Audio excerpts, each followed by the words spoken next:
கிராமங்கள் மற்றும் சிறு நகரங்களிலிருந்து மேல் படிப்பிற்காக வேலைவாய்ப்பிற்காக பெருநகரங்களுக்கு வரக்கூடிய அன்பு தம்பி தங்கைகளே, சில நிமிடம் இந்த அண்ணன் கூறுவதை கேளுங்கள். புதிய சூழல், பிரமிக்க வைக்கும் நவநாகரிகம், தனிமை, யாரும் கேள்வி கேட்பதற்கு இல்லாத சூழல் உங்கள் மனதை பல விதங்களில் சஞ்சலப்படுத்தும். இதுவரை நீங்கள் செய்ய துணியாத செயல்களை எல்லாம் செய்யும் துணிவை கொடுக்கும்.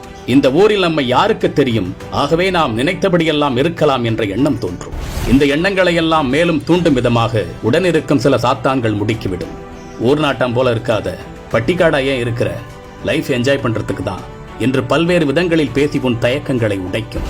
ஆனால் எதற்காகவும் யாருக்காகவும் உன்னை இழந்து விடாதே. நீ செய்யும் செயல்களை உன் தாய் தந்தையரிடமோ அண்ணன் தம்பியிடமோ உன்னால் தயக்கமின்றி பகிர முடியும் என்றால் அதை செய். உன்னால் பகிர முடியாது என்றால் நீ செய்வது தவறு என்று நீயே உணர்ந்து கொள். தவறு செய்வது மிக சுலபம். அதை செய்துவிட்ட பிறகு உன் மனசாட்சி உன்னை கொல்லும். நீ செய்த தவறு அவருக்கு தெரிந்து விடுமோ இவருக்கு தெரிந்து விடுமோ என்று அஞ்சி அஞ்சி ஒவ்வொரு நிமிடமும் நடுங்க வைக்கும். ஒருவேளை இவருக்கு தெரிந்திருக்குமோ என்று நீ சந்தேகப்படத் தொடங்கிவிட்டால் அது உன் தூக்கத்தை கெடுக்கும். படிப்பிலோ வேலையிலோ உன் கவனம் செல்லாது. எதுவுமே தப்பில்லை, வாழ்க்கை வாழ்வதற்கே என்று சில காட்டு மிராண்டிகள் கூட்டம் உன்னிடம் கூறும். அவர்கள் யாரும் உன் வாழ்நாள் முழுவதற்கு முன்னோடு வரப்போவது கிடையாது. ஐயோ, இப்படி தவறு செய்து விட்டோமே என்று நீ வருந்தும் பொழுது இளமையும் இருக்காது, எதிர்காலமும் இருக்காது. பருவத்தில் சரியான விதைகளை விதைக்காதவன் சரியான நேரத்தில் முறையான விளைச்சலை அறுவடை செய்ய முடியாது.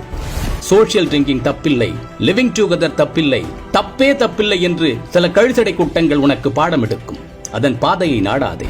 மது குடித்தால் நீ குடிகாரன் தான், நீ குடிகாரிதான். பசி தாகம் போல இச்சையும் ஒரு இயல்புதான் என்பார்கள். நிச்சயமாக அது உண்மையல்ல. பசிதாகமின்றி சில நாட்களுக்கு மேல் மனிதனால் உயிர் வாழ முடியாது, இறந்து விடுவான். ஆனால் அவர்கள் கூறும் இச்சை அப்படி கிடையாது. எத்தனையோ ஆண்டு கணக்காக அவை இல்லாமல் மனிதர்கள் வாழ்ந்து கொண்டிருக்கின்றார்கள். கோடிக்கணக்கான பேர் வாழ்ந்து கொண்டிருக்கின்றார்கள் சுய கட்டுப்பாட்டோடு. மனிதனுக்கும் மிருகத்திற்கும் உள்ள வேறுபாடே அதுதான். அதாவது இச்சைகளை கட்டுப்படுத்துவது. ஆடு, மாடு, நாய், பன்றிகள் எல்லாம் மெய், வாய், கண், செவி, மூக்கு என்ற ஐம்புல இச்சைகளின் அடிப்படையில் செயல்படும். மனிதன் மட்டும்தான் இந்த ஐந்தையும் தன் கட்டுப்பாட்டுக்குள் வைத்திருப்பதால் அவன் 6வது அறிவு பெற்றவனாகின்றான்.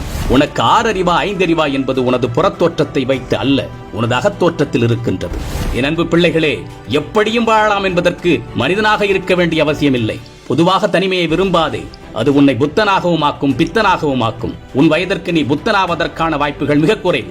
4 கோடீஸ்வரர்களோடு நீ எப்பொழுதும் இருந்தால் நீ 5வது கோடீஸ்வரனாக மாறுவாய் என்பது ஒரு தத்துவம். நீ 4 கேடுகட்டவனோடு இருந்தால் நீ மிக விரைவில் 1வது கேடுகட்டவனாக மாறிவிடுவாய். உன் வயதிற்கான மகிழ்வோடு நீ இரு, கொண்டாடு, நன்றாக சாப்பிடு, ஆனால் நல்லவற்றை சாப்பிடு. நன்றாக உடுத்து, ஆனால் நல்லவற்றை உடுத்து. நன்றாக பழகு, ஆனால் நல்லவர்களோடு பழகு. நன்றாக செயல்படு, ஆனால் நல்ல வழியில் செயல்படு. எந்த நிலையிலும் உன்னுடைய இலக்கை மறந்து விடாதே. மறுபடியும் கூறுகின்றேன், இழந்துவிட்ட இளமையையும் காலத்தையும் உன்னால் திரும்ப பெற இயலாது. யோக்கியனாக வாழ்ந்து பார், அது ஒரு பேரானந்தம், அது ஒரு ஞான செருக்கு. அப்படி நீ வாழ்ந்தால் உனது தலை எப்பொழுதும் மேல் நோக்கியே இருக்கும், உன் நெஞ்சம் நிமிர்ந்திருக்கும். நீ பலருக்கு உதாரணமாக மாறுவாய். உனக்காக கண்ணியம் உன்னை சுற்றி உருவாகும்.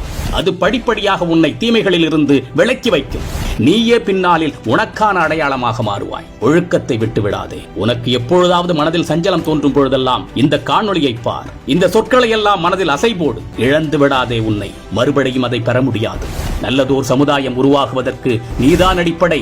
என் எதிர்கால சமுதாயம் அறிவார்ந்த அறம் சார்ந்த சமூகமாக உருவாவதற்கு உன்னுடைய செயல்கள் தான் அடிப்படை. தன்னறம் இல்லறம் சமூக அறம் காத்து மானுட அறம் பேணுவோம். தமிழனாய் பிறந்தேன் என்ற பெருமையுடன் விஜய் சீதாராமன்.